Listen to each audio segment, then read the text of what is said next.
Ok, so para la charla de hoy tengo la fortuna de tener de invitado a Nusar 3000, quien acaba de publicar un proyecto que sirve como parteaguas dentro de su discografía titulado 3000.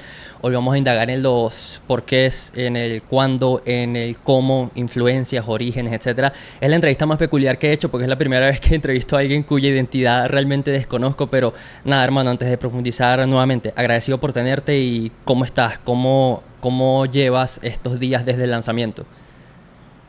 Bueno, lo primero agradecerte también la entrevista porque me gusta mucho el contenido que haces en el canal y es un honor como poder formar parte de ello. Sobre 3000, pues muy contento. La verdad que está teniendo buen recibimiento y no puedo estar como más agradecido con el público porque al final era un proyecto que en cierta manera lo veía como arriesgado y no sabía cómo iba a ser la respuesta de la gente. Y por ahora la verdad que está siendo increíble.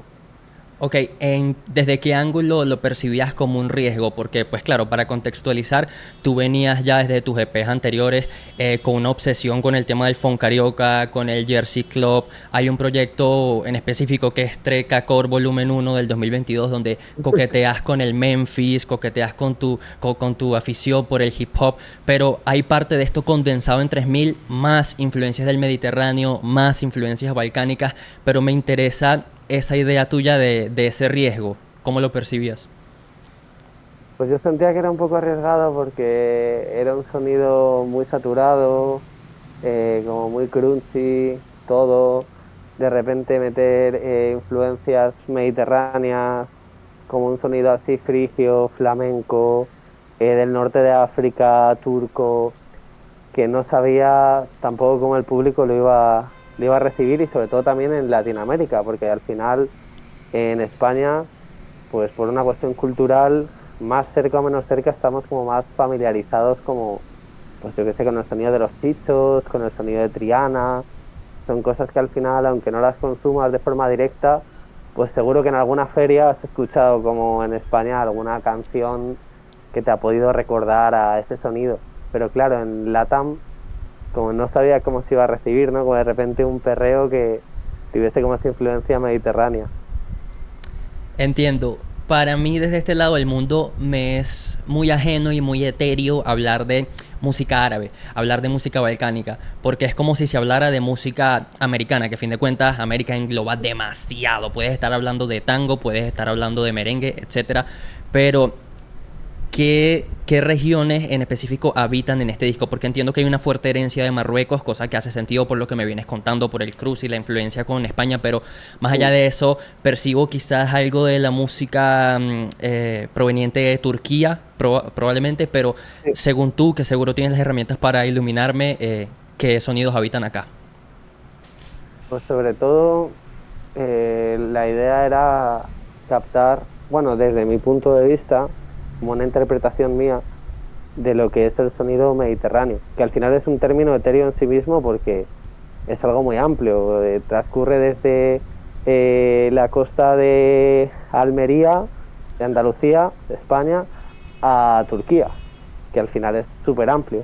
Pero también yo creo que esta es la magia, ¿no? Que todo esto surge un poco porque me doy cuenta de que cuando hace 10 años empiezo a escuchar música turca, empiezo a escuchar música griega o música egipcia, empiezo a ver que sin ya haber vivido en esos lugares, por alguna razón me trae recuerdos y siento que es un lenguaje con el que estoy familiarizado. Principalmente el álbum es como el sonido de Andalucía o de Barcelona, ¿no? Como con toda la rumba, todo el flamenco, con la música del norte de África, pues desde Marruecos. Luego también tiene mucho de música turca. Soy gran fan como de la música turca y de como toda la escena que se genera ahí en los años 70 80 y cositas como que salen ahora. Y música griega y música, o sea, al final los puntos son un poco como España, Marruecos, eh, Egipto, Grecia y, y Turquía como los puntos cardinales un poco en los que me he inspirado. Y para hacer acá la conexión también, dentro de estas obsesiones musicales tuyas yo percibo cierto amorío por lo caribeño y por lo sudamericano. De hecho, leyendo los miles de patrones y estilos que se desprenden en 3000, hay un tema en específico donde hay un patrón de merengue colado por ahí, cosa que ya habías probado en el pasado en otro proyecto. También hay cierta cadencia de cumbia en el último tema, en el perreo, en el cual ya quiero profundizar. Entonces, también investigando me topé con una entrevista tuya en la que hablaba sobre las portadas de la salsa en su era dorada, Fania Records, Willy Colón, etcétera. Entonces, Sí, ¿en qué momento de de tus procesos melómanos empieza ese amor por lo latino? pues es que es casi de lo primero con lo que conecto. O sea, yo tengo un MP3 aquí detrás, que es como el MP3 que yo tenía de pequeño antes de escuchar música en streaming. Y lo primero que yo recuerdo es tener una playlist de salsa, bueno, playlist ni siquiera, era como tener salsa 2012, que era como canciones de salsa que yo me metía en un pendrive y de repente como más adelante empieza a conectar mucho con la chicha, con toda la cumbia peruana psicodélica. De ahí un poco empiezo como a tirar también a Lisandro Mesa, luego pues como luego toda la cumbia rebajada, Los Ángeles Azules, como movida como más mainstream, y de repente empiezo como a conectar, pues esto ya es como hace tiempo, ¿no? Pero como que cuando empecé este proyecto fue como, joder, me encantaría como no verme limitado y poder hacer honor a todas las cosas como que me han como hecho sentir y conectar por lejos que estén de donde yo vivo. Te decía que justo en la reseña yo destacaba esta visión cosmopolitana tuya de la música, que entiendo que vives en Madrid, eres un ciudadano madrileño, pero sí, es una visión muy amplia de la música, que existen estos proyectos con una visión más global, si se quiere, y luego hay proyectos más puros de inicio a fin, como por ejemplo Quema, un disco de reggaetón puro que reseñé este año directo de Chile, etcétera, etcétera. Entonces, ya llegando al tema de la identidad, que me interesa muchísimo contigo, en una entrevista para Loud Cave en el 2023, traduzco porque está en inglés, tú decías, yo creo que la fama y el reconocimiento te condicionan. Pienso que la fama cuando eres muy conocido puede limitar tu margen artístico cuando se trata de expresarte. Puede separar la música de su propósito artístico.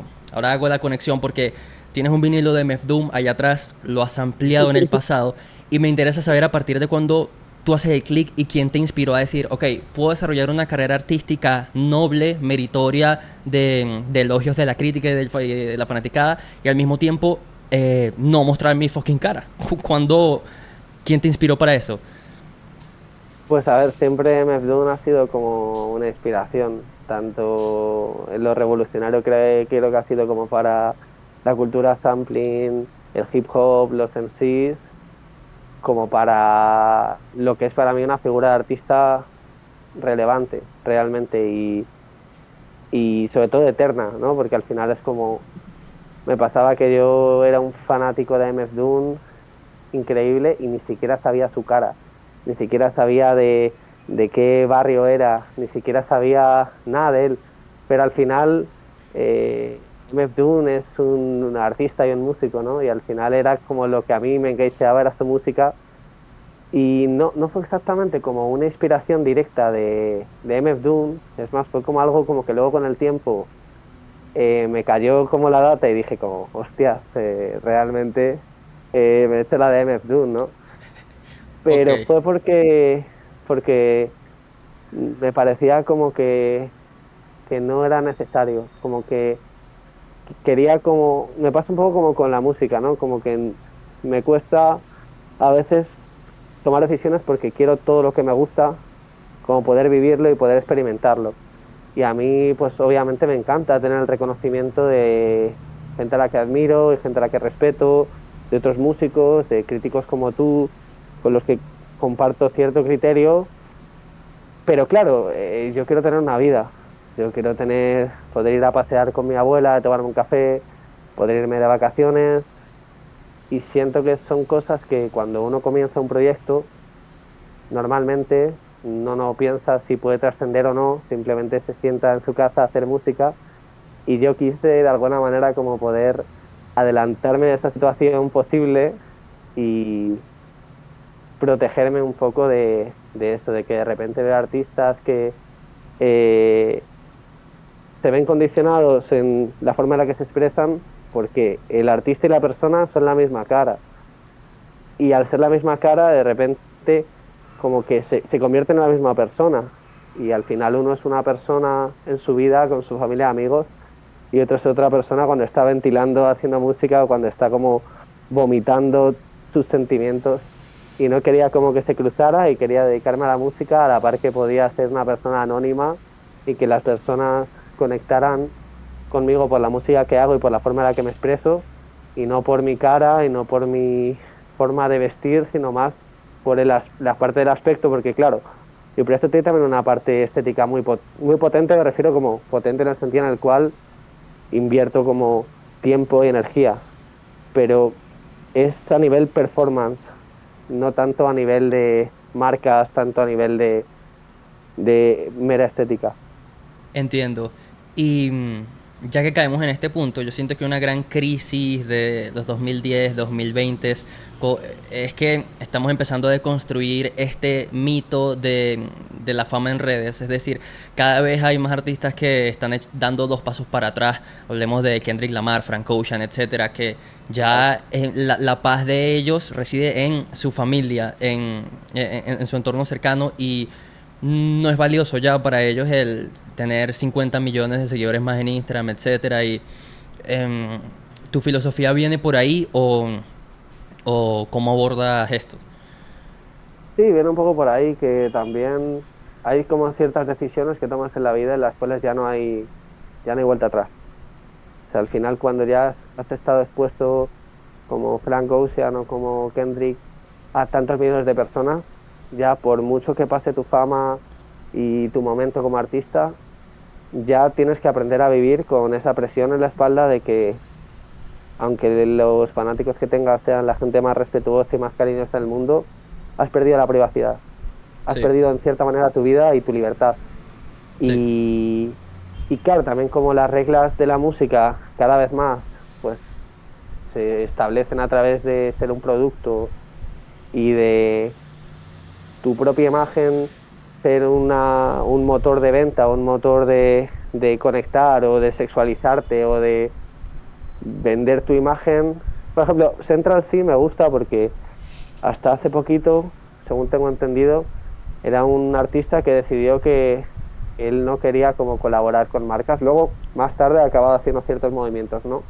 Pero me o- gustaba como esa posición, ¿no? De que él, como era, como yo sé que puedo ser un producto interesante para las marcas, pero no voy a prostituir mi imagen y de dónde vengo a cambio de dinero para darles a ciertas marcas que van en contra de mis valores y los de mi gente y los de mis ancestros, por decirlo de alguna forma, no les voy a dar eso a cambio de dinero porque ya hago dinero con mi propio proyecto. por supuesto. Ahora, volviendo a 3000, me interesa que este es el primer proyecto en el que de inicio a fin te notamos a ti como el performer, como el MC, como el cantante, como el intérprete. Atrás ya te acercabas desde la mirada del DJ, del productor, desde el que elabora las instrumentales, claramente. Pero me interesa que no hay una unidad vocal de Nusa 3000 que se repite de inicio a fin, sino que es muy multifacético. Y de hecho, algo que me ha conmovido muchísimo estos últimos días es en el último tema, el perreo que me parece fenomenal, Tauser, que eres demasiado camaleónico porque en el abres con esta voz más aguda, melódica, si se quiere, aunque pase el tiempo. Luego viene el chanteo, como un matín puesto pa' perrear. Luego viene Santa, tú eres una santa. Una voz, si se quiere, en un registro más grave. Entonces, esto era algo de lo que yo hablaba con Ralphie Chu también cuando conversé con él, como cómo explotar y dinamizar tu propuesta vocal. Entonces, ¿cómo fue ese reto de por primera vez abordar un proyecto desde la perspectiva ya 360 de hacer las instrumentales, componer, cantar, etcétera? Pues, o sea, yo lo primero que hice en mi vida relativo al artístico fue escribir y cantar. O sea, eso fue algo que llevo haciendo desde que tengo 12, 13 años, e incluso antes. Y Y en el proyecto de Nusar no lo había hecho hasta ahora porque no sentía que era el momento y quería como primero expresarme fuera de mi voz, como más a través de la producción y de mezclar ideas, y a través como del baile, a través más del ritmo que de la voz, ¿no? Pero cuando empecé con el proyecto de 3000, lo primero que pensé fue como, ¿por qué voy a atarme a un registro de voz si ni siquiera tengo cara? Al final, como que puedo, y también porque muchas veces hay canciones en las que hay 4 colaboraciones, y es como, ¿por qué no voy a hacer yo las 4 colaboraciones literalmente con los 4 registros? Y, y eso, pues el tema de todo esto es que también siento como que cada una de las partes es una energía diferente, y al ser una energía diferente también como que me parecía como, no sé, en ese momento como que encajaba como que cada una tuviese como una energía. Entiendo. Una gran duda mía existencial era si, ok, tú antes de empezar a trabajar en la producción ya habías tomado la decisión de, ok, este es el momento de dar el salto y usar mi voz, o fue al revés, fue que las instrumentales te dijeron, canta, canta. ¿Cómo fue esa relación? Pero es que yo antes de sacar 3000 ya tenía más de 2 álbumes enteros acabados con voces grabadas que llevaba preparando como desde 2020. Lo que pasa es que eh, yo ya tenía como un álbum acabado, por eso saqué antes como Hyundai, que era algo, era un tema como que es el primero en el que cantaba, pero que tampoco tuvo como mucha atención. Y en principio no es que fuera a ir por ahí como el proyecto de artista, pero ya tenía como otras cosas.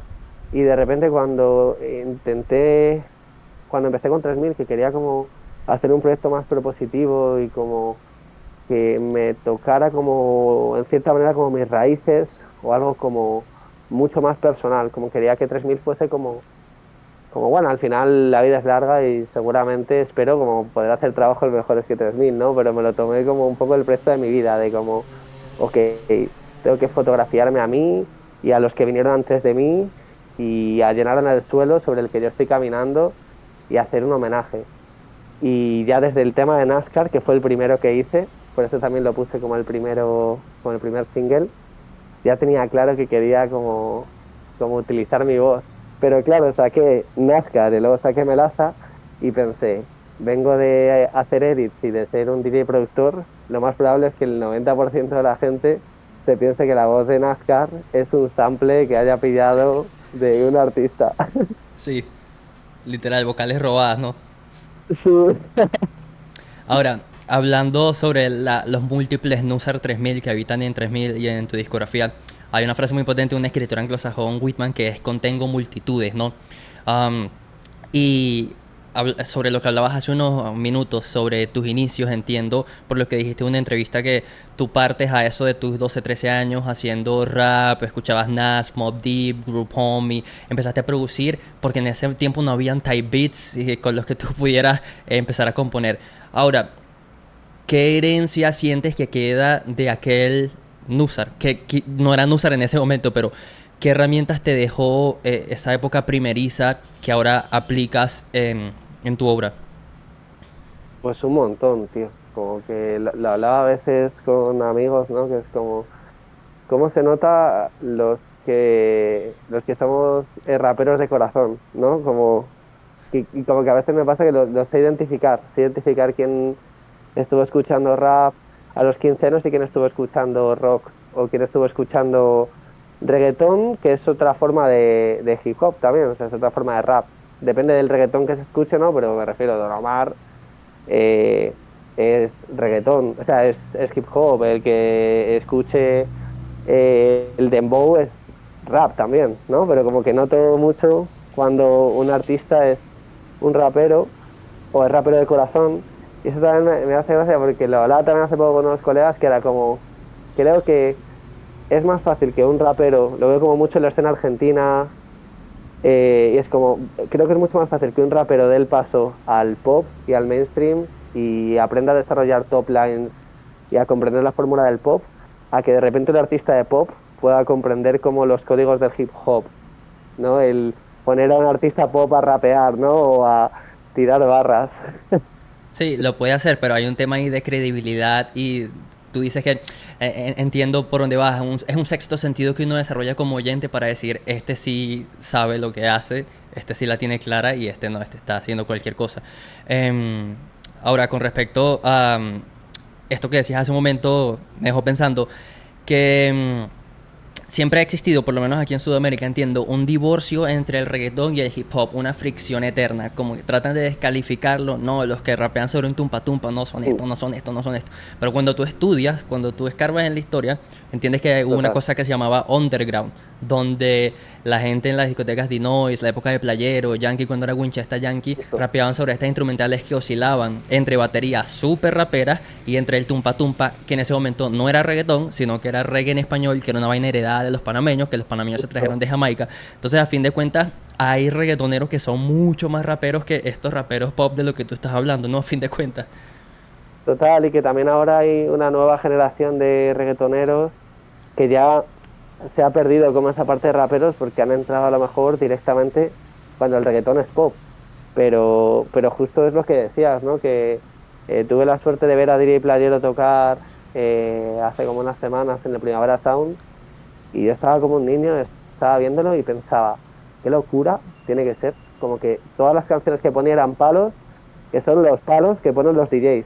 Digo, qué locura tiene que ser estar aquí con tus 50 60 años poniendo esta movida y que todos los temas que pones, que son como lo más mainstream y lo más acogido por la gente, sean temas que hiciste tú en un momento en el cual era una locura. Era una vaina underground, eran DJs que agarraban a los MCs y chavalitos de su barrio y les decían, mira, móntate en mi tape que voy a sacar y de repente con los años esos chavalitos que eran los que colaboraban en el disco del DJ, de repente trascienden la barrera, llega a Estados Unidos, llega a Europa y acaba siendo el reggaetón como el género más grande del mundo o de los más grandes del mundo. Sí, y una cultura que sufrió una grave represión porque el gobierno puertorriqueño persiguió, típico que usan al género de la calle como chivo expiatorio. No, la culpa de que estemos jodidos es que esta gente está cantando sobre fumar marihuana y bla, bla, bla. No, y de hecho se cuentan estas anécdotas de que si te veían con un cassette de underground en la calle te lo rompían y te podían poner una multa a los policías y qué bonito, ¿no? Ver las vueltas de la vida, que Playero, como tú dices, hoy, a estas alturas de su vida se esté ganando el pan con aquellos palos de aquella época. Ahora, me hablabas de Primavera. Quería preguntarte si si tuviste la oportunidad de ver a Ramón Suceso tocando. No pude ver casi artistas porque en primavera lo que me pasó es que tuve 3 actuaciones en 4 días y los días que no actuaba me tocaba madrugar para hacer entrevistas y cosas y cuando no tenía que madrugar para eso tenía que estar operativo para el día siguiente tocar, así que me perdí la mayoría de cosas como que me hubiese gustado ver. ¿A qué horarios tocaste? Y quería preguntarte qué demandante es cada set tuyo para ti en lo personal, en lo físico, ahora que probablemente vas a afrontar el directo como vocalista, asumo, ¿no? ¿Cuál es esa diferencia y cómo lo afrontas? Pues yo lo tengo como dividido en dos formatos diferentes. Uno es el DJ set, que es como más una curaduría de música de una selección que hago yo durante meses o semanas y que intento como diseñar una especie de viaje, por decirlo de alguna forma, como a nivel emocional de intento hacer las sesiones que a mí me gustaría poder escuchar con todas las refes y la música que me gusta. Y luego está por otra parte el showcase, el live de artista, que soy literalmente yo con una cota de malla de metal saltando y como volando por el escenario, cantando, moviéndome, perreando, como dándolo absolutamente todo. Ok, entiendo. Hace unos minutos hablábamos sobre la credibilidad en el rap y me interesan en específico unas líneas de Tauser que poco a poco se está convirtiendo en mi favorito del disco, que me parecen las más potentes de todo 3000. Son estas que dicen, si es un espejismo, lo sentí real, Dios me dio las manos para poderte tocar. Que es una vaina profunda, que uno no está acostumbrado a escuchando un perreo. Y esas son la serie de sorpresas que te va dando el tema en todo su ímpetu camaleónico, ¿no? Porque aparte, en materia de producción, abres con esta suerte de palmas flamencas, luego concluye con un tramo, un puente de cumbia, esta especie de flauta, esta especie de sinte distorsionado, que es una aproximación estética que usas en todo el proyecto, ¿no? Una constante como de esta distorsión, utilizar los sonidos como si salieran de un parlantito de un juguete de $3, que eso es una aproximación en textura que usó también Rosalía, me parece, en Bizcochito, temas por el estilo de Motomami. Entonces, nada, a fin de cuentas, me interesa profundizar en Towser. ¿Qué vino primero, la composición, el beat, que, a partir de qué idea surge? Pues Tauser surge como una incursión en España a través de todo ese viaje, que es cuando, o sea, que Tauser realmente comienza cuando empiezo a hacer la producción, estando yo en Argentina, y ya cuando vuelvo a España, acabo la producción, empiezo a probar los vocals, también en el estudio con Ray Borland, que es un amigo mío y productor también, acabamos de producir el tema y empiezo a grabar top lines, a grabar cosas y de repente empiezo a ver que pues lo que te decía antes, ¿no? Como que en cada parte como que tenía para mí como unas exigencias, ¿no? Y era de repente pues el principio es como una letra muy sentida para mí, ¿no? Es como, aunque pase el tiempo, no cambian los sentimientos, podría decir que no siento lo mismo, pero no es así.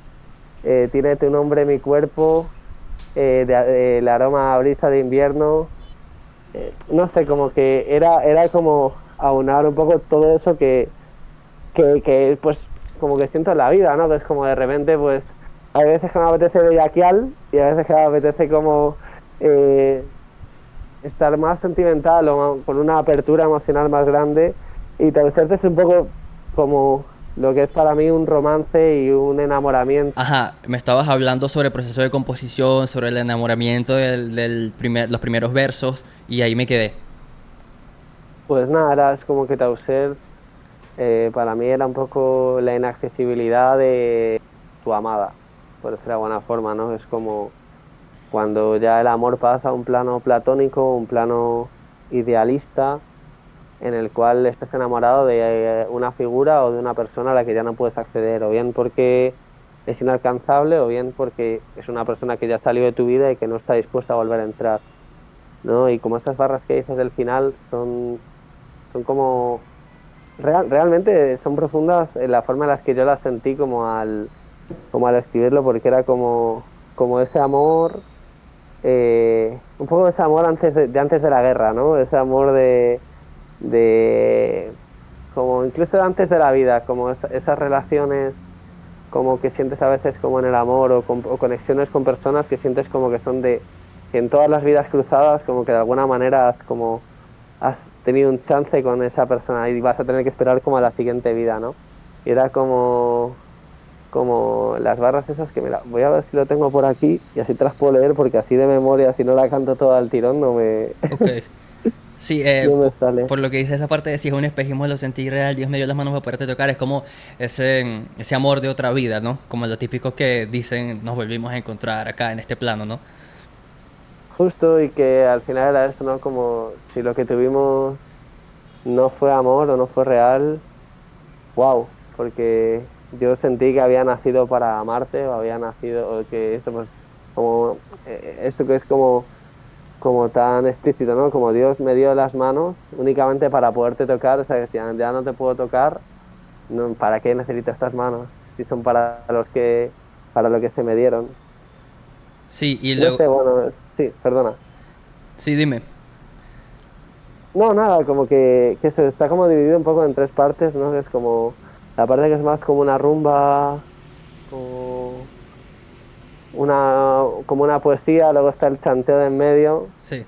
y luego está la parte del final que ya es como la resolución del tema en la cual ya como se explicita que pues eso que es un amor etéreo y un amor como inaccesible y algo más místico y más poético. Por supuesto, hablando sobre los estilos por los que pasa el tema, Esto me recordó que hubo una época en el reggaetón que por lo menos se consumía acá, no sé, calculo yo a mediados de los 2000, es que había una chica que ahora cuyo nombre no recuerdo, creo que era de la India y que hacía perreo mezclado con música de la India e incluso alcanzaba a hacer un tema de Daddy Yankee. Con Daddy Yankee. Si alguien en el chat alcanza a saber su nombre, que lo comente porque hice esa conexión por alguna razón y el reggaetón eventualmente ha tenido sus coqueteos con la música quizás de Asia, la música marroquí eventualmente, y eso está interesante porque no se ve todos los días. Ahora, hablando sobre el chanteo y sobre el tema de reggaetón, me interesa que 3000 cuenta con un featuring de PJ Cienzuela. Dime a partir de cuándo tú conoces su música, porque me parece un personaje interesante en la cultura boricua, porque entiendo que él es enfermero. Yo Sí. reseñé su último proyecto, Chinchorreo, del año pasado, me parece. Y a partir de ese proyecto yo conozco a Simeón el Bárbaro, que es un trovador boricua, que bueno, de eso podemos hablar después, que era un tipo que escribía en los 60 de bellaquera, de mamar tota, o sea, era una locura, pero a partir de cuando conoces a PJ, esa es mi pregunta. Pues a PJ, su música la conozco de hace un montón. También al final PJ entró como también en el imaginario popular de las personas que consumimos reggaetón, ¿no? Con el tema de cuál es tu plan. Al final es un tema que aunque mucha gente no le reconoce la canción o no le reconoce como el peso que tiene la canción y el momento en el que se hace esa colaboración, como que pues a través de ahí ya era como ya le localizaba y luego también como rapero boricua, como pibe que es loyal al hip hop y que lo lleva como bandera. Y en persona le conocí, no sé, hace unos meses, a lo mejor, no sé, como hace menos de un año, Ok. pero coincidí con él en Madrid y fue como, pegamos tan buena onda que la movida fue como, guau, tú, tenemos que ir al estudio a hacer algo. Y me dijo, guau, me vuelvo a Puerto Rico, creo que en 2 días. Y le dije, pues si quieres yo estaré por el estudio, pásate, estamos un rato. Y nada, fuimos para allá, le enseñé los temas que tenía y luego nos fuimos a cenar con él y y con su novia y fue como amor, ¿sabes? Como es una persona llena llena de luz, llena de positividad.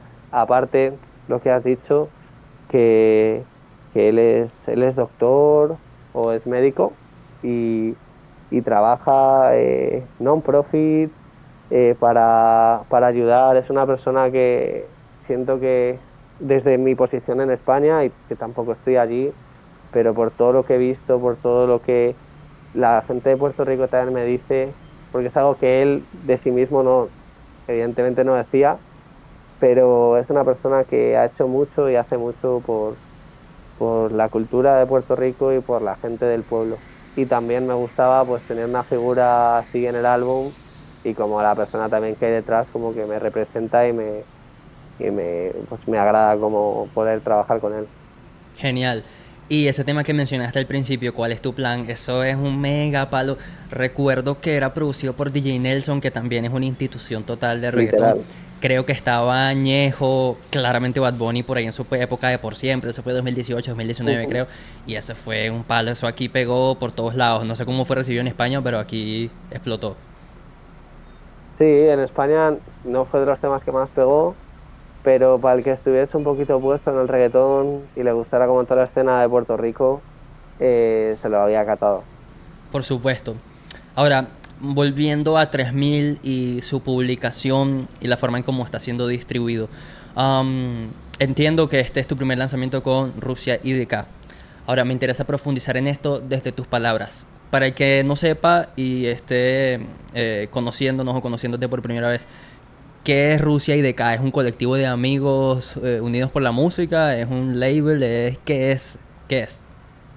Siento que es un poco todo. Al final, Rusty DK es un sello que apuesta por lo que realmente le gusta. eh, Intenta. O sea, todo esto es como desde mi punto de vista. O sea, para mí Rusty DK es un sello que tiene poquitos artistas, pero los artistas que tiene comparten un imaginario o una visión como un respeto por la música, todos los artistas que hay dentro, aparte que son colegas, y los conozco como de hace bastante tiempo.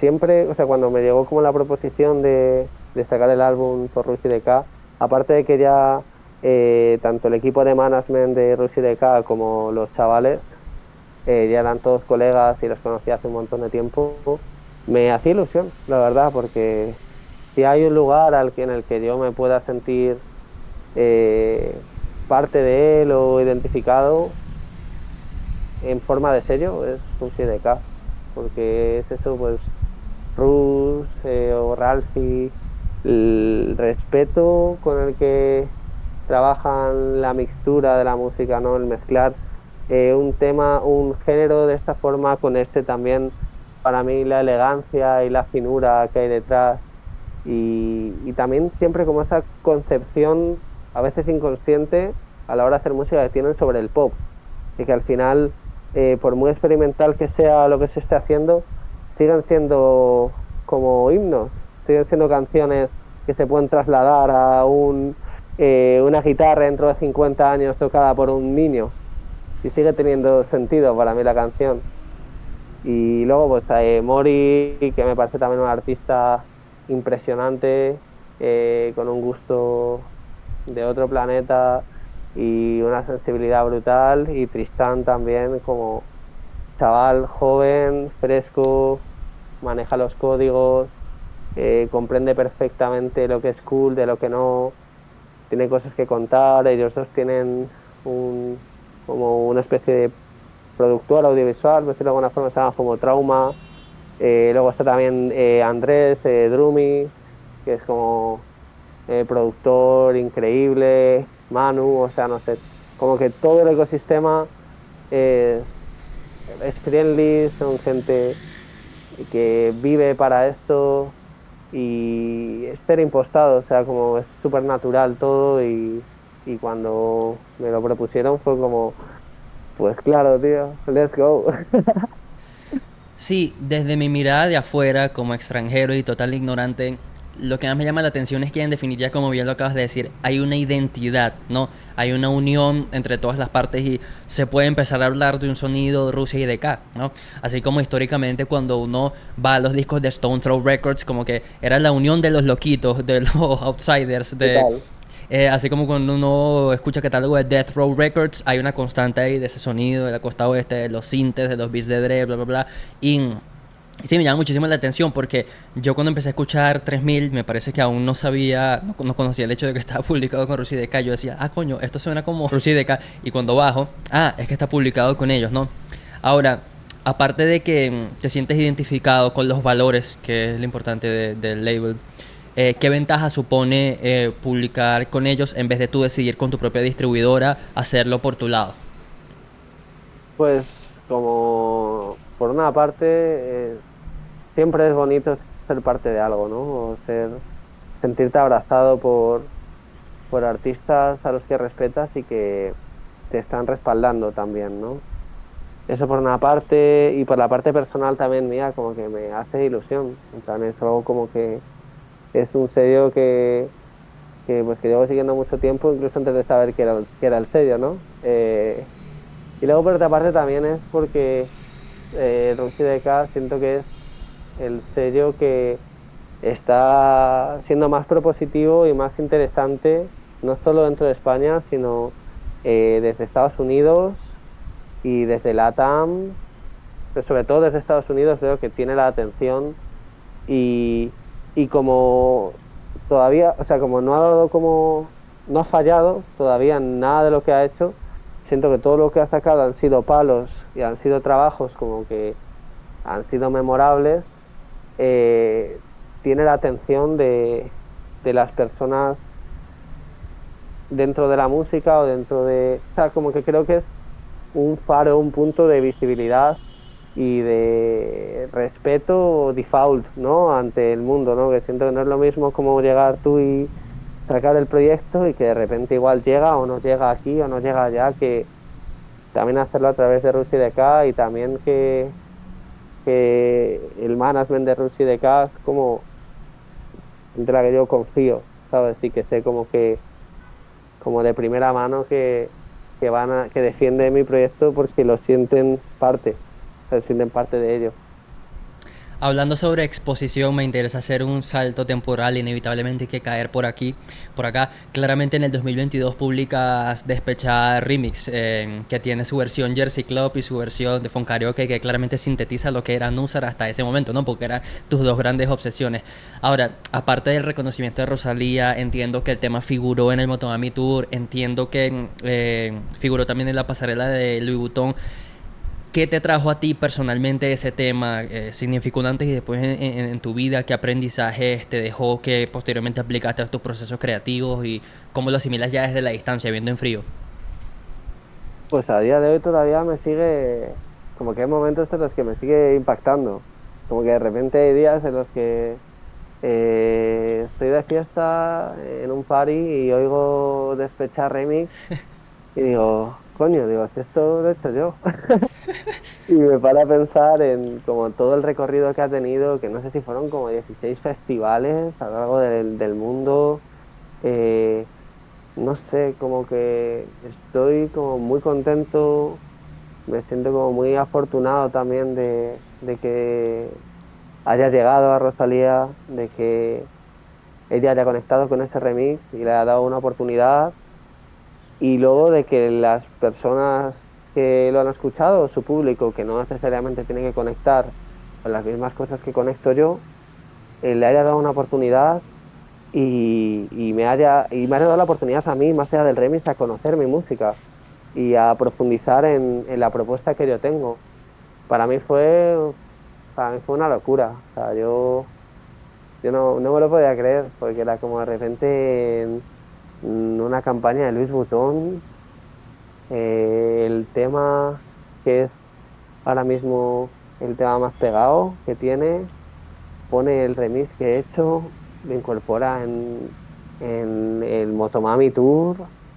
Para mí era como, wow, en plan, es increíble. Yo no vivía de la música. O sea, esto de poder pagarme las facturas no es de hace demasiado. Y, y, y siento también que en cierta manera tenía los deberes hechos cuando llegó ese momento, ¿no? Ese momento de exposición. Siento como que en casi cualquier disciplina en la vida pasan trenes, pasan oportunidades. Y simplemente mi visión desde que tengo 15 años ha sido como intentar prepararme toda la vida para que cuando llegara una oportunidad de verdad, estar preparado y tener los deberes hechos para que si de repente pegaba un tema, que la gente pudiese entrar y ver lo que había antes o tener ya preparado como el siguiente movimiento, ¿no? Y fue como, no sé, fue increíble. Yo, por ejemplo, la vi en el Primavera Sound Madrid, que estuve tocando haciendo un DJ set y luego la estuve viendo ahí en el escenario y cuando puso el remix y había como, no sé, que no te sé decir qué cantidad de gente, pero era una locura. Y estaban mis colegas levantándome y tirándome para arriba y yo estaba como entre la euforia, la alegría y también como la disociación, ¿no? Del momento de, what the fuck, ¿qué está pasando aquí? Yo me estaba tomando una cerveza con mis colegas en un concierto y de repente está aquí mi tema. No sé, a mí siento que me ha dado una oportunidad a la exposición, a que me conozca la gente y también hay algo que me siento como muy agradecido con mi público y es que son personas como súper abiertas de mente y como que realmente valoran, siento que valoran la música y no están como tan cerrados a yo escucho este género, yo escucho esto, las canciones tienen que durar X y siento como que de repente compartir cierta parte del público con Rosalía ha sido un golazo porque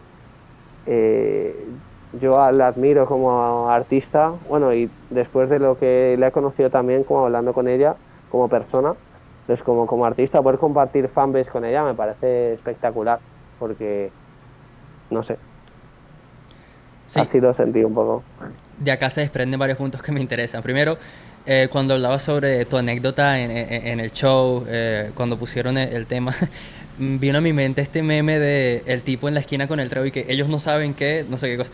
Bueno, literal, eh, a la disociación se suma que ellos no saben si te veían la cara que tú eras el tipo que produjo eso, que está sonando ahí y qué loca esa sensación, ¿no? El segundo punto es que esta retórica que mencionabas de estar preparado para cuando llega la oportunidad de pasar el tren, me recuerdo que creo que precisamente en Bulerías de Motomami Rosalía tiene una línea como eh, referente a que no nos vendimos para pegarnos, sino que esperamos la oportunidad. No recuerdo ahora, pero ahí comparten una filosofía que me interesa y que la gente la tenga presente para los que aspiran algún día, qué sé yo, vivir de esto, seguir creando, etcétera. Es muy valioso eso. Ahora, tercer punto. Hablaste posterior a todo esto, el cómo llegó ella al tema, si fue por el algoritmo, si fue por YouTube, si algún cercano tuyo se lo envió o cómo ella llega a ese remix. Pues la verdad que no lo tengo muy claro tampoco. No sé exactamente cómo llega, porque además el primer remix que le llega es el de Fango Brasileño, que es el primero que comparte. Ok, Y comparte simplemente el audio y luego ya es como un mes después, como más adelante, cuando ya descubre el de Jazzy Club y ya lo comparte, me sigue y me nombra y aparezco. O sea, si de repente es como se empieza como a asociar un poco porque, joder, era una locura. Yo me acuerdo cuando meses después de haber sacado el remix, había cientos de remixes. Era como, y había remixes que tenían como 200.000 visitas en YouTube, que de repente eran como de Tech House, Despechar Remix. ok. Y claro, era como, obviamente mi remix que tiene como 1.000 visitas en 3 meses, como no va a ser el remix que de primeras te imaginas que va a llegar, ¿no? Pero no sé, igual se lo enseñaron, lo vi en alguna historia y conectó y yo la verdad que súper agradecido de ello. Entiendo. Wow, qué loca anécdota, ¿no? Am, volviendo al tema de la rumba, la discoteca, etcétera, lo que te mencionaba hace un tiempo de esta artista, pusieron ahí en el chat de Vani, se llamaba ella, no sé si llegaste a escucharla, que era este artista como No, de la India. Bueno, después podemos compartir data ahí porque ella hizo cositas muy interesantes. Pero ahora, en en tu proyecto anterior a 3000 hay un tema titulado Mota, donde sampleas Juca de Don Omar con Plan B, Meet the Orphans, disco icónico, según muchos el último gran disco de Don Omar, ¿no? Quería caer ya en esta conversación más friki y melómana contigo. ¿Qué proyectos, la típica pregunta, ¿no? Si fueras una isla, ¿cuáles fueran esos tres discos de reggaetón esenciales que tú te llevarías que puedes quemar hasta el fin de los tiempos? Digamos tres, para no exagerar. wow, wow, es complicado la verdad. Uf, claro, es que serían como 3 discos, ¿no? Y tendría que ser como desde el principio del reggaetón hasta ahora. Wow. Lo que tú quieras, pueden ser todos de esta década, de los 90.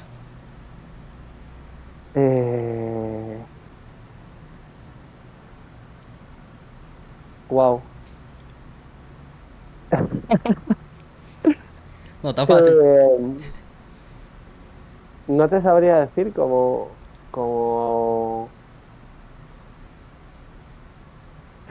es que podría decirte desde Don Omar, justo en la etapa antes del electro latino y danza kuduro, como tengo como full referencias. También te diría, no sé si entra dentro del imaginario reggaetón como Mega el Fuerte, Que ya es más que mambo, más también, dominicano, sí. para irte a una isla realmente, la verdad que, que me funciona, ¿sabes? Y, y luego también conecto como bastante como reescuchándolo hace poco, como con las primeras cositas que sacó J Balvin en el proyecto este que era como familia Ok. y todo este rollo, como que me pasó que hace poco estuve escuchándolo de nuevo y fue como, si me tuviera que llevar como 3 discos, ¿no? Que como que supongan como un poco o de 3 artistas, ¿no? Como que supongan como la fase cero, y la fase uno y la fase 2, ¿no? Del reggaetón, como ya la parte de la que ya es global o proto global, como que me llevaría como Tego Calderón, obviamente, aunque no sé si realmente forma más parte del imaginario del hip hop, a lo mejor que el reggaetón, Eso pero es todo un debate. como lo primero que, o sea, como lo primero que escucho de Tego y como siento que también con lo primero que pega Tego, como que me parece increíble porque es como por primera vez hay un rapero que ya no tiene como esa cadencia a la hora de rapear como jamaicana, panameña, sino que es como un rapeo lento, suave, como igual más inspirado en Big Popa, no lo sé, o en una movida como estadounidense, y como que me llevaría como esa parte de Tego, como poniendo como los cimientos un poco de lo que luego sería el reggaetón, el trap, o lo que sería luego Ñengo Flow, como esa parte como más, eh, no sé cómo decirte, como más callejera, por decirlo de alguna forma, de un reggaetón como más de rapero. Mm, Me llevaría como de Don Omar esta parte de rapero, pero también de top liner y de artista que comienza a convertir el reggaetón género, eh, en un género accesible para gente que no le gusta el rap y que simplemente conecta como con la parte de danza y la parte como de, ¿sabes?, del bellaqueo. ujú. Y me llevaría también como pues la parte esa de J Balvin, de la familia y de esa movida, ¿no? Que es como ya el principio de lo que es el reggaetón, como la nueva fase del reggaetón, bueno, ya no es nueva, ¿no? Porque ya como hace ya unos años, pero cuando de repente comienza como toda esta escena colombiana de reggaetón, con nuevas producciones, nuevas movidas, que también son los temas como que se pegaron en España de la hostia y como eso. Y también me llevaría como la mafia del amor. Ok, La mafia del importante. amor que siento que en España fueron los primeros en España como que trajeron el reggaetón y establecieron un poco lo que en el reggaetón español son como las bases de forma como, no sé si inconsciente, como esas cositas. Sí, no, masterclass total. ¿Sabes qué? La única mención que me impresionó, no sé, por eh, la mirada que yo tenía del pulso de tu obra, la única mención que me impresionó fue J Balvin. No sabía que ibas a decir reggaetón paisa. Claro, yo me esperaba que mencionaras un Tego, un Ñengo Flow, un Don Omar, bla, bla, bla. Pero qué curioso saber eso, ¿no? Que quizás esa vena pop de algún momento influyó en tu recorrido con el reggaetón. Sí, obvio, pero porque también es como una, o sea, al final me pasa mucho que siento que muchas veces los artistas creemos que nos influencian las cosas que nosotros decidimos escuchar, ¿no? En plan, de repente yo me pongo a escuchar eh, a Enrique Delgado y Los Destellos Ujú. porque me apasiona y me encanta y siento que eso me puede influenciar más que eh, la música que suena en el parking, en los coches de los chavales, o la música que me ponía mi vecino dominicano cuando yo tenía 15 años, mientras mi madre tendía la ropa. Y siento como que al final, como cada uno como artista decide qué parte mostrar o qué parte focalizarse, pero, pero siento como que sí, obviamente como me ha influenciado porque es como también el reggaetón cuando tuvo como el mega boom, siento como que todo ese tipo de canciones, como la que tenía con Farruko, que era la de creo que se llama 6 AM, Ujú. Bonita, todo este rollo son como canciones como que, yo qué sé, yo con 17 18 años estaba como con los chavales, en plan, la discoteca, tal. Y siento también que es como un bonito recuerdo como de lo que es el reggaetón también. Y esa es una época que, hablando desde mi perspectiva como oyente, ¿no? Fue un gusto adquirido toda esa época del reggaetón del 2008 al 2012, porque yo antes, dentro de mi mirada ignorante, yo decía, esos beats suenan todos plásticos, esos sintetizadores suenan todos iguales, bla, bla, bla. Y luego ahora, ya de mayor, es que empiezo a catar como es a Musicólogo Jiménez, a Montana de Producer, esa era de G. Álvarez, esa era de Prestige de Yankee, que fue un antes y después total. O sea, y es cuando Totalmente. viene el retrofuturismo del reggaetón, que vienen esos videos como con inspiración de robots, todo el tema y todo ese imaginario visual que es historia del reggaetón y no se puede obviar. Ahora, Dijiste algo con respecto a Tego que me parece una lectura válida e importantísima. Y es que sí, él fue un antes y después total en las formas al rapear, porque veníamos de esa era del underground, de los deliveries jamaiquinos de Buenas noches para todo el mundo, Winchester Yankee 3030. Y luego viene Tego a implantar esta voz hispanoparlante, pero netamente caribeña. O sea, hablaba como caribeño, se veía como caribeño, sonaba como caribeño, porque La Vallarde tiene salsa, tiene Ujú. percusión afrocaribeña, todo este tema. Y ese es un disco que también aprendí a valorar ahora de mayor y me explota el cerebro por la revolución total que significó. Escuchen el La Vallarde. Ahora, ¿con qué disco de Tego te quedarías tú? ¿La Vallarde, el Underdog, algo posterior?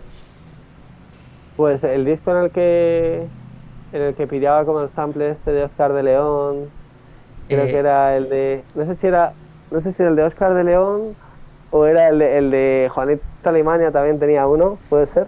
él en The Underdog hace una versión de Llorarás con Oscar de León que se lo trae. Sí, ese es el disco con el que más conecto porque, a ver, te iba a decir, me pilla de cerca, ¿no? Como si yo fuese de Puerto Rico, ¿no? Pero como que me pilla cerca como de el imaginario con el que más conecto, es como con el hip hop, la salsa, y como esa actitud todavía fresca, ¿no? De alguien como que, que todavía no ha sido como aplastado por la industria o, ¿sabes? Como que todavía noto oxígeno, ¿sabes? Noto como una luz de tengo algo que decir, ¿sabes? Como, no sé, es como la forma en la que a mí me llega. Sí, yo lo veo más que todo, creo que la palabra es libertad. Tego creaba desde la libertad absoluta. O sea, le daba igual si la gente iba a recibir bien o no una salsa. Él decía, me gusta la salsa, voy a rapear, voy a cantar sobre una salsa. Y lo jodido es que sonaba bien. Y fíjate tú qué curiosa las Total. vueltas de la vida, ¿no? Ahí estamos en la misma página. Esta misma conversación la tuve yo con Dylan en una entrevista por el canal. Y también estamos en la misma página tuyo y él, que nuestro favorito es The Underdog. Es que ese disco es una jodida belleza. Una joya, literalmente. Ahora que caemos en el tema de la salsa, volviendo a esta referencia que hicimos a las portadas, el inicio, hablando sobre tus mezclas de MP3, ¿cuál es esa discografía que tú te llevarías a la isla, ¿no? Ese artista que tú dices, no, si puedo escuchar un salsero hasta el fin de los tiempos, es este. Wow, pues esto es como incluso más complicado para mí porque si tuviera que elegir a uno, o sea, yo conecto mucho con un pibe que se llama Justo Betancourt, Ujú. que fue como literalmente con el primero con el que yo, o sea, fue como la primera vez como que yo dije, ok, esto es para mí. Que tenía como una canción que estaba como Da cara a tu vida. O sea, es que tiene un proyecto que se llama El Explosivo, que es relativamente antiguo dentro como de la salsa y tal. Entonces es como, o sea, no es como de los proyectos más conocidos que tiene. Igual me llevaría Justo Betancourt, igual me llevaría Ismael Rivera, Rubén Blas, es que es muy difícil, o sea, si te podría decir como cuáles son eh, los artistas me han, como que más me han marcado y por qué. Y supongo que al final del día, es que claro, podría caer en decir Héctor Lavoe, ¿no? Porque al final es como el artista es como el cantante, ¿no? El que tiene como más repertorio, obviamente, pues, yo qué sé, Triste y Vacía, Juanito Alemania, el, no sé, como que, espera, estoy conectando aquí el ordenador, que lo tenía desenchufado ahora Sí. de Sí, carga. y también el mito que se conformó alrededor de Héctor Lavoe. Claramente son estos artistas que mueren en situaciones trágicas que luego eso también suma a la narrativa en cuanto a su obra. Sí, es como Héctor Lavoe, creo que define como la figura del rockstar y toda la tragicomedia que hay detrás de esa figura, ¿no? Como una persona que sufre desde el principio de su vida, la música es una salida y acaba siendo un vehículo hacia su muerte, por el consumo de drogas, por un montón de desgracias que sufre. Y la canción del cantante, que aunque creo que la escribe Rubén Blades, Sí. como que habla como de la vida del cantante, como me da escalofríos, como de imaginar también como, pues eso, ser como el artista latinoamericano, como, bueno, latinoamericano estadounidense, ¿no? Sí. Como esta figura como del imaginario latino, ¿no? Ser el cantante pero al final del día te quieres morir, ¿sabes? No puedes con tu vida y no acabas de salir de una tragedia. Tiene una también que era como la del, creo que es el día de mi suerte, ¿no? Que habla Sí. como de cuando de repente muere su mamá y es como dices, como, joder, tío. A mí me pasa mucho que cuando a lo largo de toda mi vida he dicho siempre que conversaciones que me gustaba la salsa me decían, baila un poquito de salsa. Y era como, sí, obviamente también la salsa para bailar es la polla, pero claro, yo nunca había escuchado salsa para bailar, yo había escuchado salsa para llorar, Ok. para emocionarme. O sea, yo qué sé, la canción de Willy Colón de Fantasma, por ejemplo, eh, o sea, Bohemia, creo que es el disco este de Fantasma, Sí. que es una canción que pilla de un pibe brasileño, no Sí, sé, creo que como te que, refieres a O qué será, ¿no? no, es la de, mira, sí, creo que la tengo por aquí, eh, mira, Probablemente es te O la qué voy a será, buscar. Gitana, Bohemia. Es que es Bohemia, es la de Bohemia justo, que es como que es una canción que yo descubrí primero esa, y luego hay un artista brasileño que hace como samba y bossa nova, Creo que de que repente, Willy Colón en esa era solista, él reinterpreta alguna composición de Chico Buarque, si mal no recuerdo. Creo que era Chico sí, Buarque, sí. No sé si era algo de Construzao o algo por el estilo, pero por ahí van los tiros. mira, era como, a ver si lo tengo por aquí, eh, eh, O sea que me impresiona también que mencionaste a Ismael Rivera, porque, claro, para todo conocedor de la salsa, él es como el sonero mayor, ¿no? El que implementa un estilo, el que influencia a Héctor Lavoe en los soneos, en esas improvisaciones, y es como la voz de la calle, de la salsa brava también. literal, a mí me parece un preacher, y cuando lo escucho es como, me cuadro, ¿sabes? Porque noto como esa experiencia, esa seguridad, esa sabiduría, eh, no sé, como este poder dentro de... Pero es que hay mucho, luego también, por ejemplo, el Rey Bareto me parece como, Claro. como ya una revolución de la salsa fusión, de la incursión como en el jazz. Mira, estoy como súper enganchado a una canción que no paro de escuchar todo el rato, Ok. que es de... Mira, es de Rey Bareto. Ah, bueno, el man que te decía se llama Martiño Davila, que es como la canción de la que saca la de Bohemia. Ok. Pilla Willy Colón como un topline, una melodía y un poco como la progresión armónica de la canción. Si quieres te digo también la canción porque lo conocí como más, lo primero que conocí fue la de Bohemia, de Willy Colón, que era como una de mis canciones favoritas.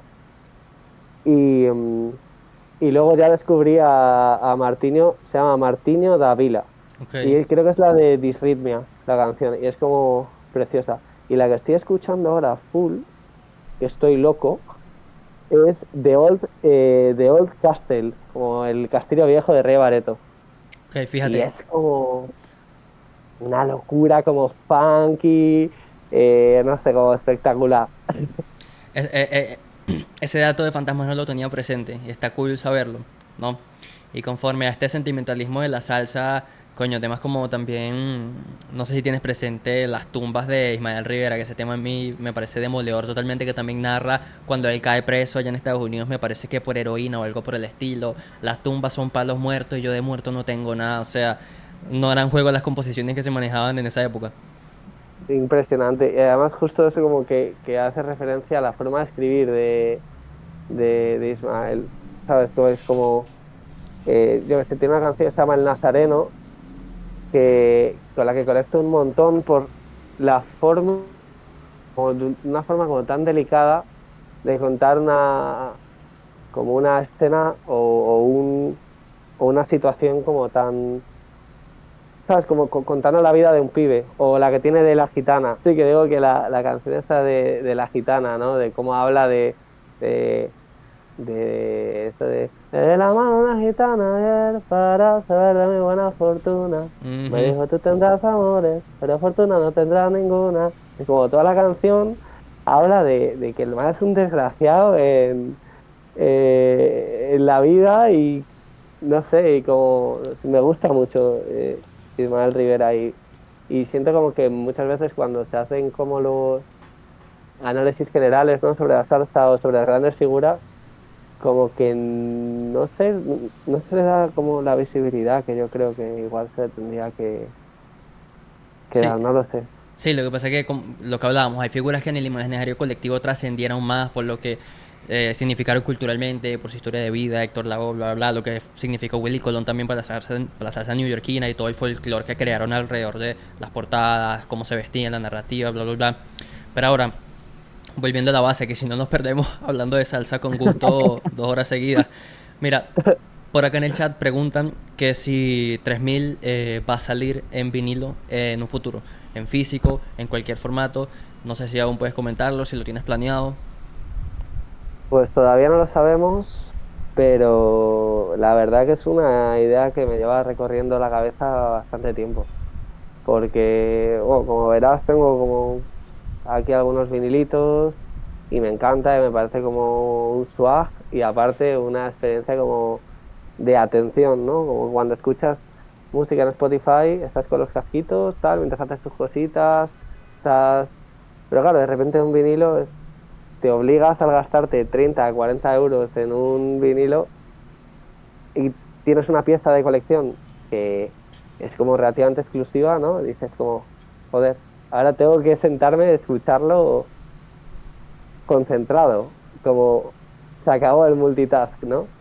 Y me gustaría, y además tenemos como un montón de contenido como audiovisual, a nivel fotográfico, a nivel de diseño, que podría utilizarse. Todavía no lo sé. Yo lo que sé es que me encantaría y si se puede, pues lo haré de una. Sí, hablando sobre la atención, hay una pregunta en particular que me interesa, un tema que me interesa discutir contigo y es que si juntamos en tiempo todos tus EPs y 3000, me parece que no llega a las 2 horas y media, ¿no?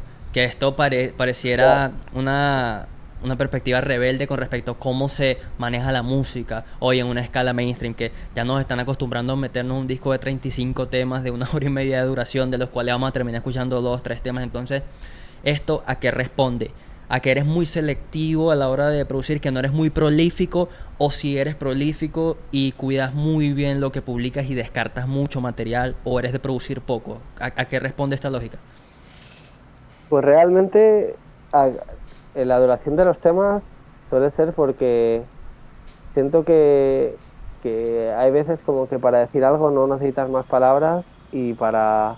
Y me pasa lo mismo con la música, es como hay canciones, yo que sé, me pasa con la canción de Levante, que es como podría haberla alargado, podría haberle hecho como luego más versos, pero es como, no sé si dura unos 50 pero me funciona. Y también yo soy un amante de la música, de las canciones en bucle, de poner canciones en repeat. Y Ok. siento que cuando haces una canción de 3 minutos tú solo y se la estás contando a la gente, o sea, prefiero, también es como con el álbum, prefiero que se haga corto a que se haga largo. Por supuesto. Siento que canciones cortitas también es loco porque pasan muchas cosas de repente como en 2 minutos de canción. eh, Pero, o sea, la duración de los proyectos es porque voy, o sea, realmente de 3000 hay como, no sé, 20 canciones. Y ha sido como ir descartando, descartando, o quizá posponiendo para sacarlo en otro momento, hasta que di de repente con la narrativa del álbum, que era como, esto cuenta perfectamente la historia y en algún momento se puede complementar, pero los pilares fundamentales del disco son estos. Porque luego en el directo, por ejemplo, me imagino que habrá muchos fans también que dirán, coño, te tiraste en el directo 45 minutos, ¿qué ha pasado con estos temas? Que el álbum dura menos que una canción de Pink Floyd. Sí. Sí, Y qué es loco. como, no sé, tengo idea además es loco porque yo soy amante de las canciones largas. De repente tengo aquí como The Chords of King Crimson, me encanta el rap progresivo, me encanta el free jazz, o sea, voy loco con todo eso. Pero luego a la hora de yo traducirlo a mi movida es como, cuanto más cortito y más, no masticado, ¿no? Pero cuanto más cortito sea el tema, más ganas tengo de volverlo a escuchar. Cuando digo temas largos es como, ya está, ya he cumplido. Sí, Siguiente tema. es un tema de identidad de proyectos y también de matices estilísticos, porque es verdad que en el jazz es completamente normal que te sientas a escuchar un tema de 10 15 minutos, no pasa nada. Pero ahora en el Jersey Club, en el Funk Karaoke, etcétera, sería una anomalía total. Quizás funcione, pero no. Y más que está pensado para la pista de baile, ¿no? Es distinto. Ahora, dijiste que se quedaron como. O sea, que hiciste alrededor de 20 temas para 3000.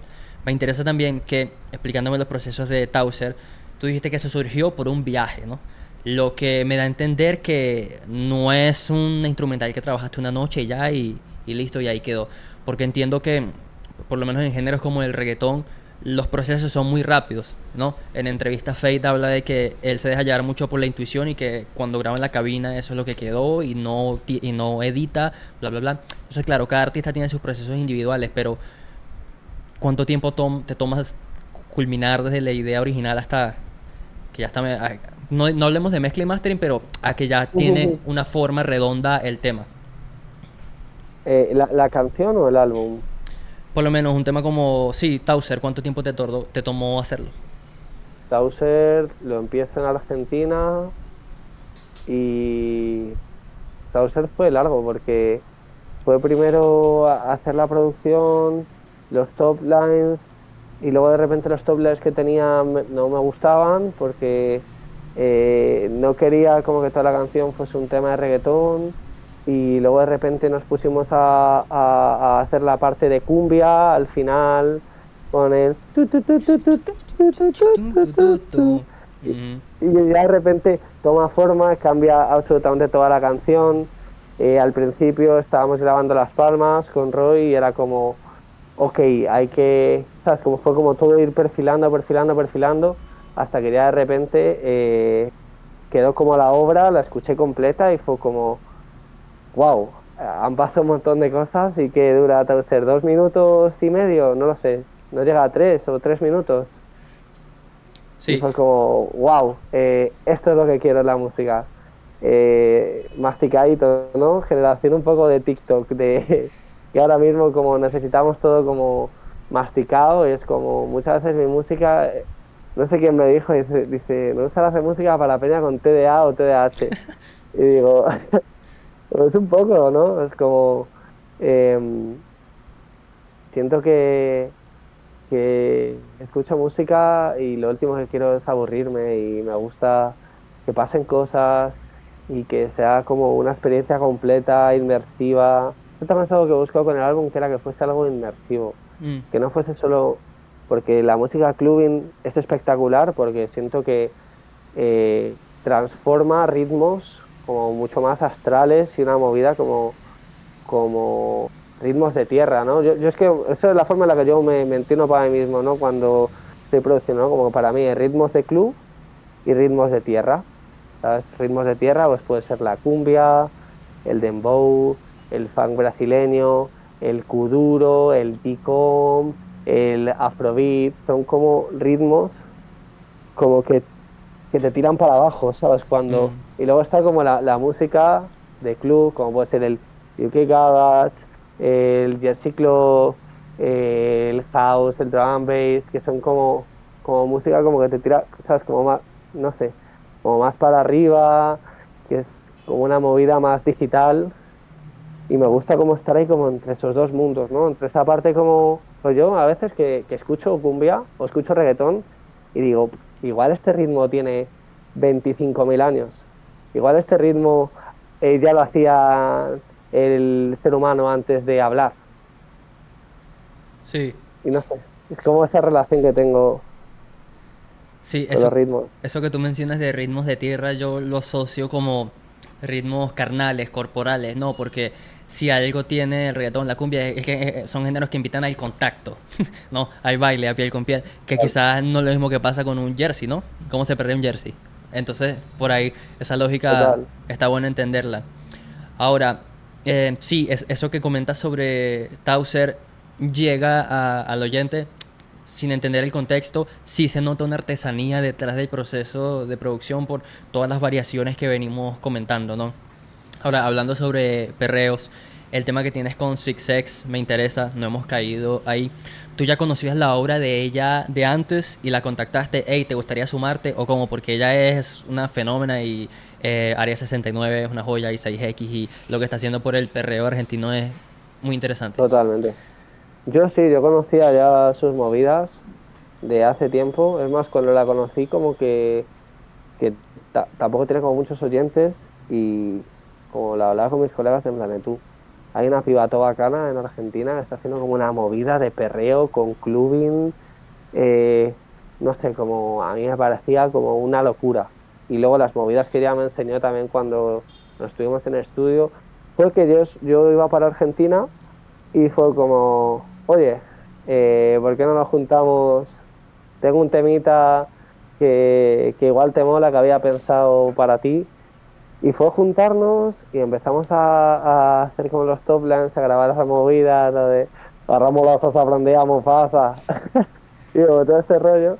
Y de repente fue en el estudio con ella, cuando yo que llevaba ya en Argentina un rato y estaba como súper... O sea, a mí me encanta, también antes hemos hablado de cumbia, como pequeño inciso, a mí me encanta la cumbia villera. Es como bof, en plan, dama gratis, los pibes chorros, es como una movida que a mí me vuelve loco, ¿no? Mm. Igual es como también, no sé, es la actitud y el uso de los recursos que tienen para hacer música y lo majestuoso que me suena y lo sincero, ¿no?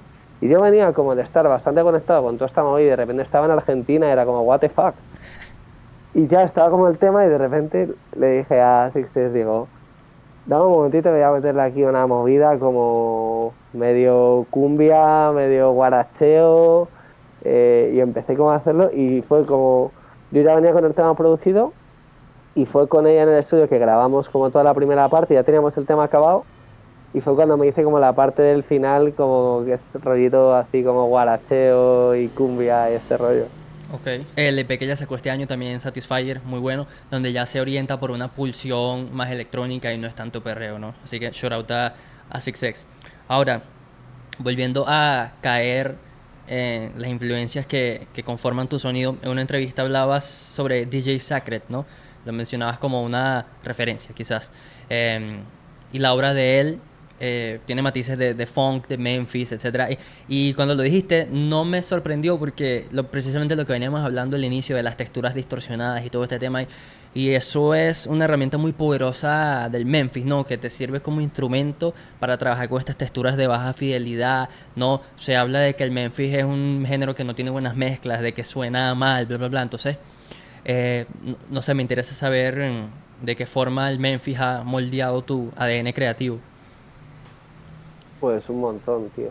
O sea, el Memphis a mí me parece, no sé, me parece como algo mega aislado del hip hop, como en general. Es como, están pasando cosas en el hip hop y de repente tienes en Memphis, Peña, bueno, pasa un poco con todo el hip hop, ¿no? Pasa también con Houston y con toda esa movida que estos artistas y como este sonido como slow, Chop and de Screw, Dirty code, South. justo. Pero me pasa con el Memphis que siento que por la cadencia de los rapeos y la oscuridad que hay, da lugar a creatividad como fuera de los límites del hip hop.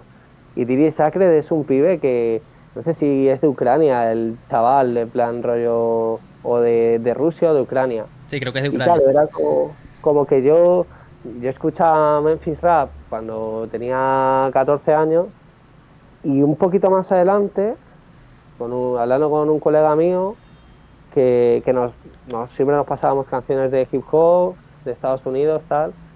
De repente le digo, tú, brother, he encontrado un puto pibe que hace el Memphis más legit incluso que el Memphis de los años, de finales de los 90. Y fue como, wow, descubrí ese pibe, un pibe que se llama Oxivit también, que son como también un pibe como que le mete durísimo.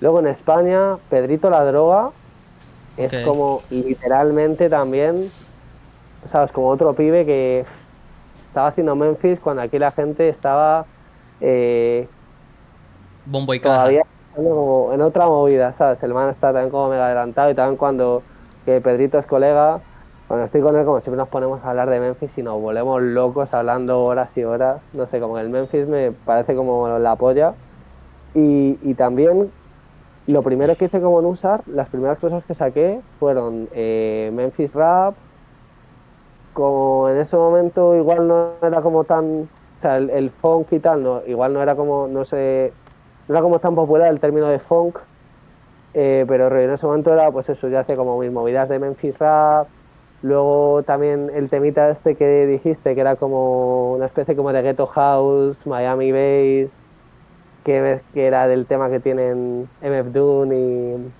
West y Saigon. West Side Gun, que me pasa también lo mismo con West Side Gun, que es como le escucho y digo, es que suena más noventero que la vaina de los 90, ¿sabes? Sí. Como que son esas cosas como que los escucho y digo, han conseguido captar totalmente la esencia de un momento y de un género, llevársela hacia su terreno y explotarlo y conseguir desarrollar a través de ahí como otra movida, pero que suena igual de legit. No sé, yo escucho, me pasa como mucho con West Side Gun, que es como, o sea, a mí me flipa. Y cada vez que le escucho, le tengo en mi playlist que se llama, le tengo una playlist que se llama noventas Wavy, Hip Hop. Y le tengo metido ahí porque es como, coño, en plan, me encaja como en, como no sé, en la vibra, en la actitud y en la movida. Como más renovado, pero ese rollo. Sí, West Saigon lo que tiene muy interesante es que él es muy consciente de lo poderoso que es el juego con los contrastes. Él siempre tiene este imaginario refinado con lo mugriento. O sea, te habla de ropa de diseñador, pero después te habla de hacer un drive y de descargarle tres peines de una 9 milímetros a los hops y bla bla bla. Y tiene beats que suenan bellísimos, unas cuerdas, una cuestión elegantísima. Y luego te está hablando del mismísimo infierno. Que hablando de infierno, acabas de exponer cómo llegas al Memphis y cómo eso influye en tu obra. Y claramente uno cuando empieza a oír hip hop, el punto de partida es la costa este, la costa oeste, Dr. Dre, Snoop Dogg, toda Justo. esa vaina. Es Pero como en la ruta, ¿no? Un poco, como empiezas como con la costa este, mm, vas a la costa oeste y cuando ya se escucha como el G-Funk y eso, de repente vas para abajo y te empiezas a catar como todas las cosas que hay y como ese rollo. sí, y la característica más destacable para mí del Memphis como estilo, como género, es que es un estilo con mucho carácter, mucho carácter. O sea, tú lo escuchas y sientes que esos tipos te están rapeando desde el mismísimo infierno y es convincente y tú les crees y por las texturas y por cómo suenan las instrumentales de Tommy Wright, de toda esa gente de 36 Mafia, es como esta gente vivía en el jodido infierno. Total, y también la voz de esta peña, o sea, los rapeos son literalmente perfectos para la electrónica. O sea, para mí me parece como que el rapeo del Memphis, también por eso ahora con toda este auge del funk, TikTok, todo este rollo, ¿no? De repente como meme de chat y se meten con estas movidas, es como, joder, también como creo que los Suicide Boys y todo este rollo también como que pillaban un poco la cadencia del Memphis Rap. Luego había un chavalito también que se llamaba Ghostman, creo, Ok. que también tiraba como el rapeo del Memphis y que también han hecho porque ahora de repente la nueva, como que no se queda para atrás, porque ahora de repente con el TikTok, de repente el Memphis Funk y tal, como que realizado, pero yo me acuerdo hace 6 años que yo decía a alguien Memphis y me decía que el equipo de baloncesto, ¿sabes? En plan, ¿qué se hace en Memphis? Sí.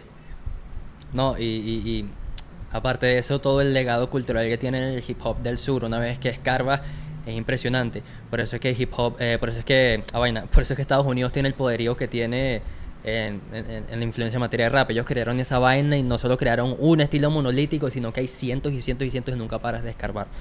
Ahora, Total. hasta el momento ha sido un total placer conversar contigo sobre 3000, sobre salsa, sobre Memphis, etcétera. Pero no me gustaría quitarte más tiempo. Ya llevamos más de hora y media, me parece. Me disfruté muchísimo esto. No sé si hay algunas palabras que quisieras decir para concluir ya con esta charla. Bueno, pues agradecerte que me hayas invitado.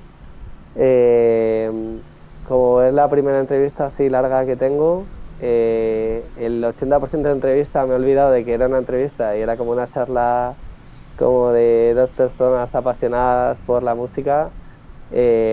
Nada, decirte que lo que estás haciendo en el canal es increíble, que sigas ahí a full trabajando en la movida que haces porque me parece la polla y creo como que cada vez la conoce más peña y tengo colegas como que me han dicho, wow, tú vas a lo de doble R y me ha hecho un montón de ilusión porque yo me escuché un vídeo que hablabas tú sobre, creo que puede ser A$AP Rocky, como que fue igual hace un año y pico, estaba yo en Chile de viaje y estaba escuchando tus vídeos y como que ahora de repente, pues que haya habido como este cruce, me ha parecido hermoso y nada, me ha encantado charlar contigo, me parece que tienes un gusto increíble y, y nada, seguimos charlando porque hay que pasarse datas de música. Créeme que Y también saludar, eso que me dices es muy gratificante para mí realmente. Me llevo esas palabras al corazón. Y pues nada, a estas alturas, con esto nos despedimos de la audiencia. Charla para la historia. Cuídense. Peace.